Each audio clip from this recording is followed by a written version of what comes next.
Howdy, y'all. I'm back after a long break. I've had some stuff go on, some of it health related, but a good chunk of it was I was not feeling inspired by the series I was in the middle of. So I will get back to the Neuro series eventually, but not right now because it wasn't lighting my fire and it prevented me from making anything else. Because I was like, I want to make a video on that, but I should really do this thing first. And I'd sit down and make that video and nothing would come out. So I'm going to do a video on something else. And this video is going to be on this book that I recently read, Justice is Healing. Well, I read a good portion of it. And it's a collection of essays by Indigenous authors from the US, from Canada, and other British colonies, New Zealand, Australia, whatnot. It's about interpersonal healing.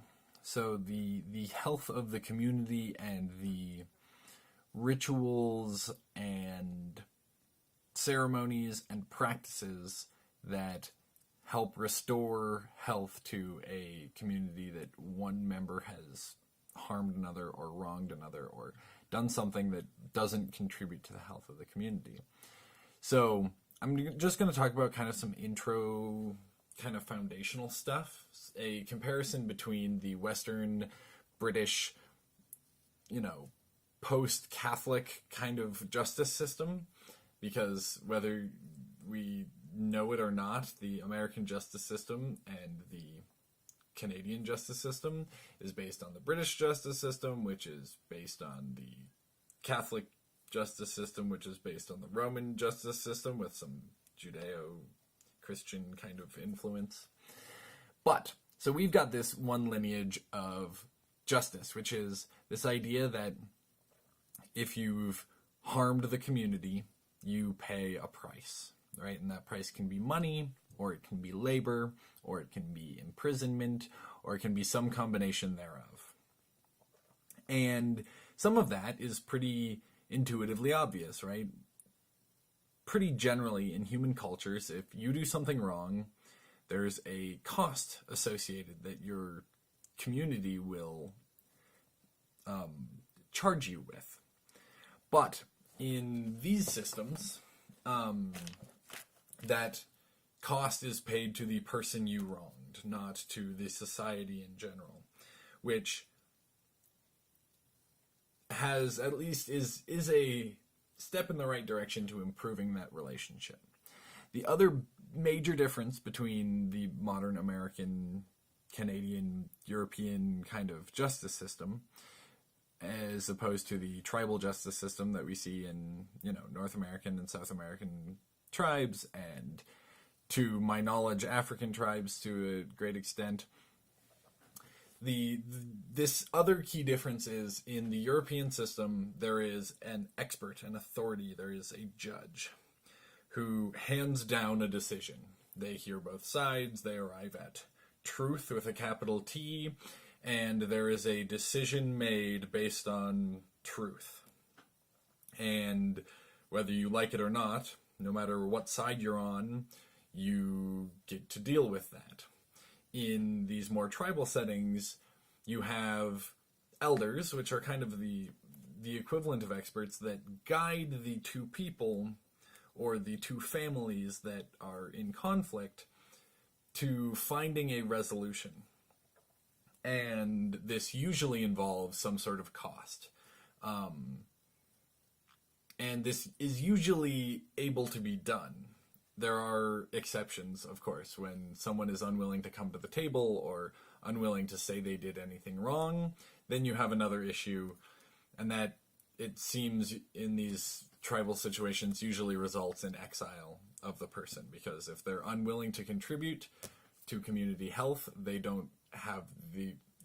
get the privilege of community revoked from them until they can come back and say what they've done wrong. But this emphasis on the person wronged and the wrongdoer working out a mutually agreeable, strengthening decision, rather than some third party deciding, you guys need to do this to be better,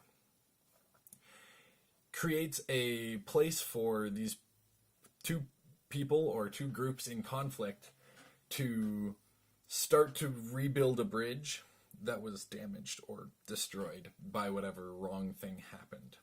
So this process is very evident from this book.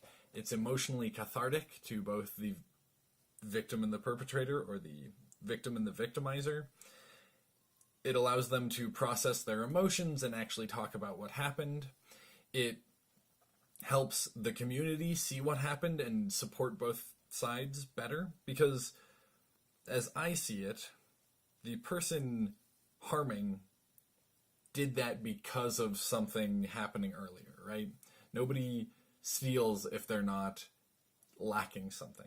Nobody hurts someone if they don't feel threatened or hurt, or there isn't an underlying problem. So both sides of a conflict become the people that we're taking care of as the community.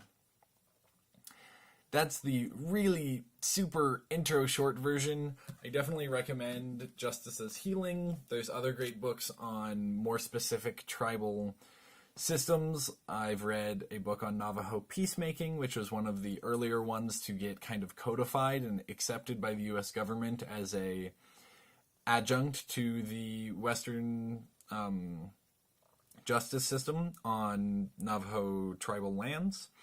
And somewhat interestingly, there's a book on parenting called Siblings Without Rivalry that talks, at least at points, about very similar things, but on kind of the scale of children and teaching children how to do this for themselves.